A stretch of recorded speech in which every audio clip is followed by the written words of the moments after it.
नमस्कार, सत श्री अकाल, आदाब, खमागणी वणक्कम and hello, my name is Shivika और आज के इस वीडियो में हम सीबीएसई क्लास 10th मैथमेटिक्स के चैप्टर नंबर 5 अरिथमेटिक प्रोग्रेशन के कुछ इंपॉर्टेंट मल्टीपल चॉइस क्वेश्चंस देखेंगे। तो ये है चैप्टर 5 के एमसीक्यूज का पार्ट 1। तो चलिए शुरू करते हैं।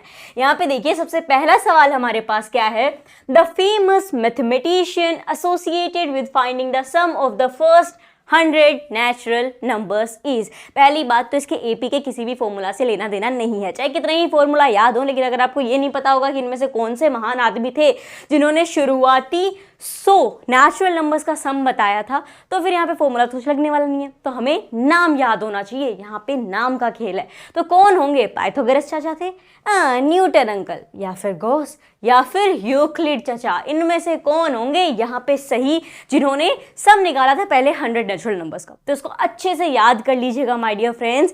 यहाँ पे ऑप्शन नंबर सी हमारा राइट आंसर होगा। जी हाँ, गॉस जो है वो होंगे यहाँ पे। ये पहले मैथमेटिशियंस थे जिन्होंने शुरुआती 100 नेचुरल नंबर्स का सम निकाला था। अब तो हम भी निकाल देते हैं, बट पहले की बात तो कुछ और ही होती है। पहला बंदा जिसने ये किया हो, तो ये बेसिकली एक जर्मन मैथमेटिशियन थे।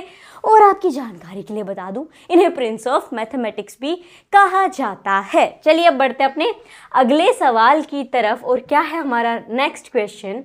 The question is the first and last term. Important question है, ध्यान से देखना, ज्यादा डिफिकल्ट भी नहीं है, बस समझने का खेल है यहाँ पे। सो देखो हमें क्या कहा गया है यहाँ पे, the first and the last term of an arithmetic progression are 17 and 332 respectively। पहली टर्म 17 है, आखिरी टर्म 332 है और उनका कॉमन डिफरेंस 9 है। अब आप बताइए कि नंबर ऑफ टर्म्स कितनी होंगी? क्या पता करना है?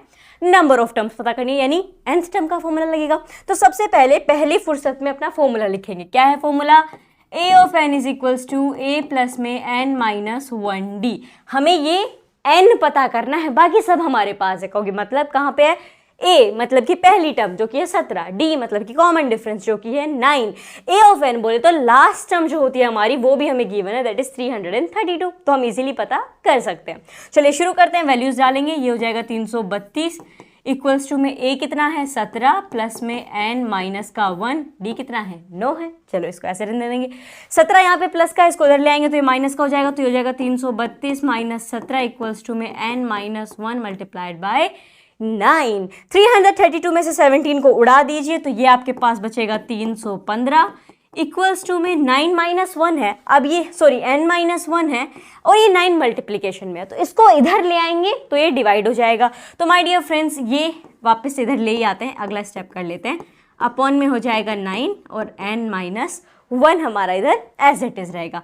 इसे डिवाइड कर दो तो 9 से चला जाएगा, ये 9 का मिनट होते हैं 27, 3 टाइम्स गया, कितना बच गया? 28, 29, 30, 31, 4 बच गए, 9 5 जा 45। तो ये हो गया 9 माइनस 1 इक्वल्स टू में 35। अब देखो हमें तो चाहिए n की वैल्यू, ये n माइनस 1 है, तो माइनस 1 को इधर ले आएंगे तो ये क्या हो जाएगा? माइनस का 1 इधर आएगा तो प्लस का 1 हो जाएगा। तो n आ जाएगा आपका 36। Option number C is the right answer. यहाँ पे कितने टर्म्स होंगे? 36 टर्म्स होंगे। तो इस क्वेश्चन में काम में आया है अपना nth टर्म वाला फॉर्मूला। चलिए बढ़ते हैं अपने अगले सवाल की तरफ। अगला सवाल देखो मेरे प्यारों, क्या गिवन है आपको? इन एन एपी, अब देखना ध्यान से देखना इन सवालों को। In an AP if a बोले तो first term is 1, a of n मतलब last term is 20, sum of nth term is 399, then n is.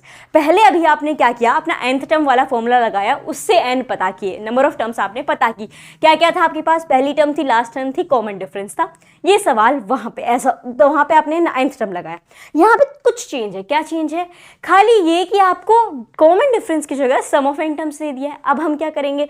So my dear friends सीधी बात है, n टर्म आपको पता करनी है। वहां लगाया था आपने a ऑफ n वाला फॉर्मूला, यहां लगाएंगे s ऑफ n वाला फॉर्मूला। लेकिन दिक्कत यह है कि कौन सा फॉर्मूला लगाएं। दो फॉर्मूले हमारे पास, कौन कौन से? डिटेल में उन दोनों फॉर्मूला को हमने एपी का जो एक्सप्लेनेशन वीडियो था उसमें समझा था, अभी फटाफट से बोल देते हैं। एक था अपना n/2 multiply by 2a plus में n माइनस 1d एक, और दूसरा क्या है?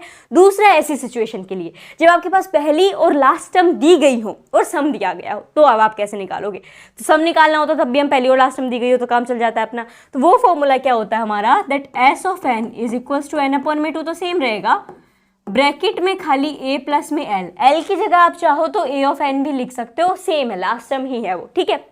सो ये फॉर्मूला यहाँ पे हम लगाएंगे और n की वैल्यू निकाल लेंगे। बहुत ही इंपॉर्टेंट फॉर्मूला है बिकॉज हमारे पास पहली टर्म है, आखिरी टर्म है और सम है, बस n निकालना है। चलो शुरू करते हैं। s ऑफ n कितना है 399, n हमें नहीं मालूम, कोई बात नहीं। a कितना है 1 है, l कितना है यानी कि last term that is 20। Okay let's start. ये हो जाएगा 399 9/2 गुणा में 21। अब देखो हमें चाहिए खाली n की वैल्यू, तो इन सबको इधर ले आएंगे। इन सबको इधर लेके आओगे तो यहाँ पे देखो 399 के साथ 2 तो आ जाएगा मल्टीप्लिकेशन में, और 21 मल्टीप्लिकेशन में तो वो आ जाएगा डिवाइड में।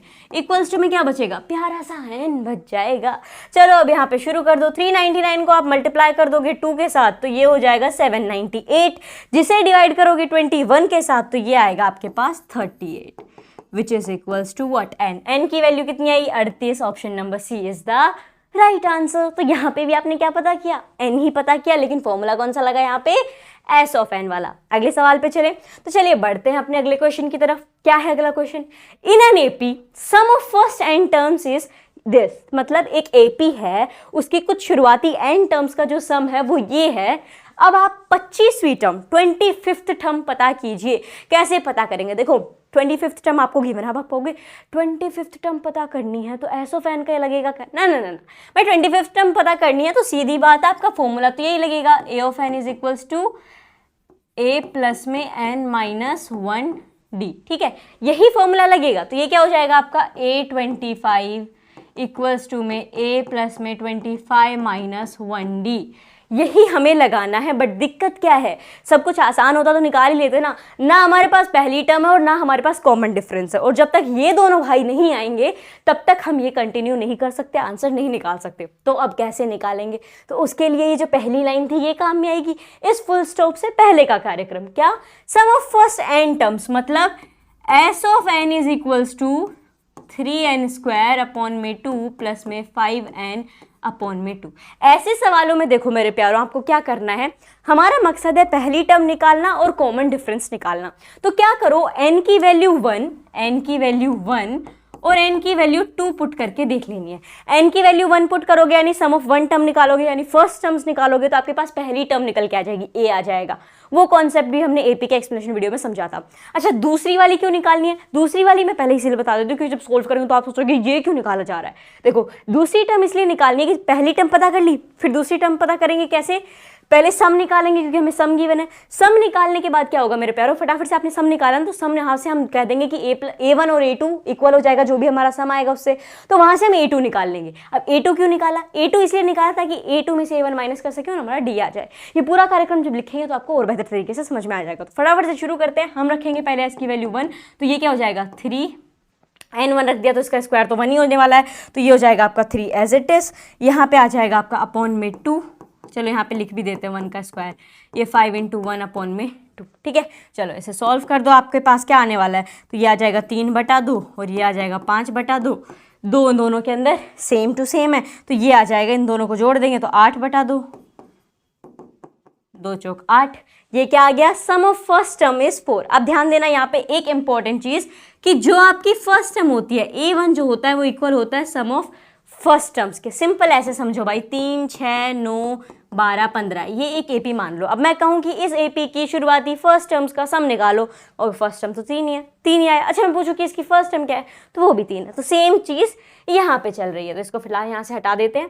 पहली टर्म हमारे पास आ चुकी है, अब हम निकालेंगे सम ऑफ 2 टर्म्स। तो यहाँ पे क्या हो जाएगा, n की जगह मेरे प्यारों आपके पास 2 आ जाएगा, अपॉन में 2 एज इट इज रहेगा, 5 × 2 आ जाएगा, अपॉन में 2 एज इट इज रहेगा।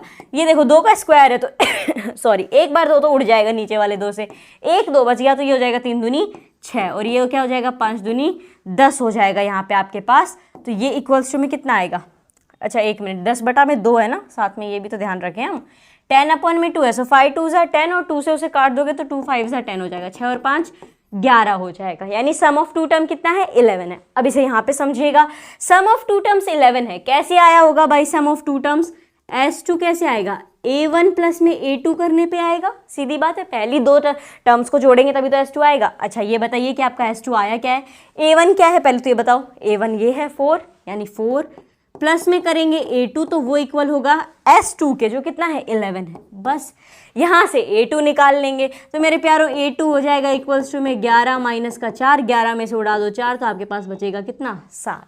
तो ये आ गया हमारा A2, 7 निकल के आ गया। बस अब A2 आपने निकाल लिया है तो D भी निकाल लीजिए, that is A2 minus A1 that is 7 minus 4, 7 में से गया 4, 5 6 7 बच गया कितना 3। अब बताओ D भी है आपके पास, जी जनाब, A भी है आपके पास, जी जनाब 4, तो बस वैल्यू पुट करो और आंसर निकालो, सिंपल।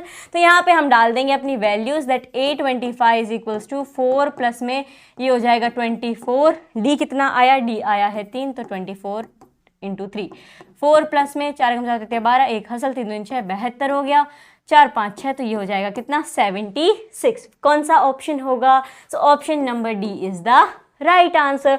25th टर्म क्या होगी 76 होगी। आगे बढ़े अगले सवाल की तरफ। तो चलिए अगला सवाल देखो मेरे प्यारों, क्या है आपके पास मिसिंग टर्म, यहाँ पे आपको पता करनी है। मिसिंग टर्म मतलब इन ये भी है, पहली टर्म गायब है और इसकी तीसरी टर्म गायब है। आप बताइए कि इनमें से कौन सी वो होगी, कैसे पता करेंगे, क्या प्रोसीजर रहेगा। बहुत ही आसान रहेगा। क्या, सबसे पहले जो गिवन है वो लिख लो। कौन सी टर्म गिवन है, A2 और A4। अच्छा A2 गिवन है और A4 गिवन है। A2 कितनी है 13, A4 कितनी है 3। ठीक है जनाब। अच्छा A2 को हम कैसे लिख सकते हैं, मतलब कैसे लिख सकते हैं, इसकी जनरल फॉर्म क्या होगी।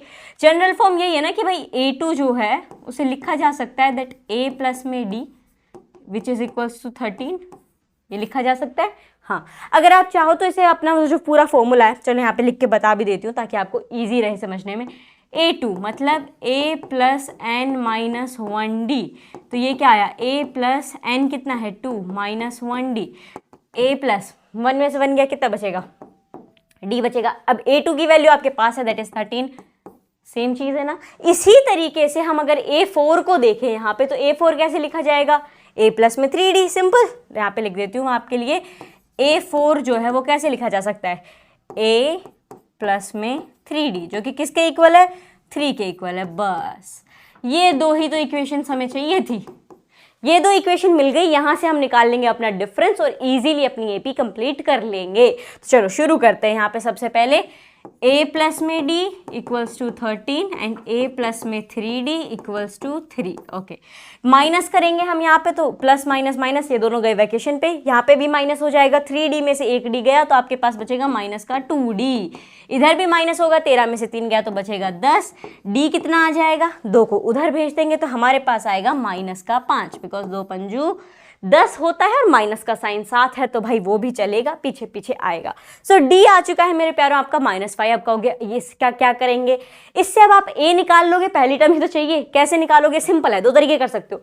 या तो 13 में से माइनस कर दो डिफरेंस को, या फिर इस वाले फॉर्मूला में अप्लाई कर दो। A प्लस में यहाँ पे आपका डिफरेंस लिख दो इक्वल टू में 13, फिर यहाँ पे D को उधर भेज देना तो A आ जाएगा। तो मैं सिंपल सा कर दे रही हूँ। 13 अपना क्या है दूसरा नंबर है, इसमें से माइनस कर दे रही हूँ मैं डिफरेंस, तो 13 है हमारे पास, जिसमें से माइनस किया -5, तो ये हो जाएगा 13 प्लस का 5। 13 और 5 कितना होगा 14, 15, 16, 17, 18, सो 18 आ जाएगा यहाँ पे पहले। चलो अब ये दो ऑप्शन तो कट आउट हो गए, ये दो बचे हैं। अब आखिरी यानी ये जो यहाँ पे टर्म है कौन सी, थर्ड टर्म, ये क्या होगी 8 होगी या 9 होगी, ये निकालना है, बहुत सिंपल है। D आ चुका है ना, या तो आप 3 में से माइनस कर लो डिफरेंस को, या 13 के अंदर ऐड कर लो डिफरेंस को, सिंपल है। सो यहाँ पे अगर आप देखोगे कि 13 में हम ऐड करने चले -5 प्लस माइनस माइनस, यानी 13 में से कितना गया 5 चला गया, 13 गया, 12 गया, 11 गया, 10 गया, 9 गया, तो हमारे पास बचा 8। Option number C is the right answer, और ये हमने यहाँ पे आंसर निकाल दिया।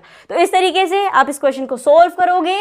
और आज के वीडियो में बस इतना ही। एपी के जो बाकी के एमसीक्यूज हैं, मल्टीपल चॉइस क्वेश्चंस हैं, वो आगे के पार्ट्स में देखेंगे। वो पार्ट्स आपको कहाँ पे देखने को मिलेंगे, तो यहाँ पे जो प्लेलिस्ट आ रही है उस पर क्लिक करके आप देख सकते हो, या फिर डिस्क्रिप्शन में लिंक दिया गया है, वहां से सारे के सारे चैप्टर्स के एमसीक्यूज मल्टीपल चॉइस क्वेश्चंस आप देख सकते हैं। सो आई होप आपके लिए ये वीडियो यूजफुल रहा होगा। अगर यूजफुल रहा हो तो इस वीडियो को लाइक करें। मिलेंगे एक नए वीडियो के साथ, धन्यवाद।